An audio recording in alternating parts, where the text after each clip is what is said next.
El diputado de Promoción Económica Imanol Pradales y el vicerrector de Comunicación de la Universidad de Deusto, Roberto Sansalvador, han inaugurado Bizkai Week Innovación Social 2012, 4 jornadas de reflexión sobre las implicaciones de la innovación social aplicada a los ámbitos de la educación, empresa, economía social y gobernanza.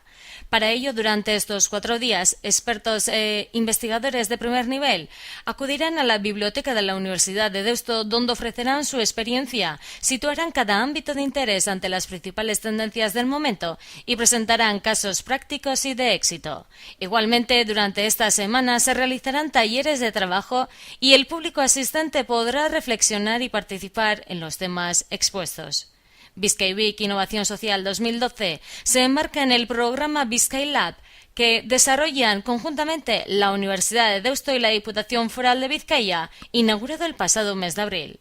Bizkai Lab nació con el objetivo de impulsar la generación de empleo y la promoción del tejido industrial y empresarial de Vizcaya y, en consecuencia, el logro de un progreso económico y social.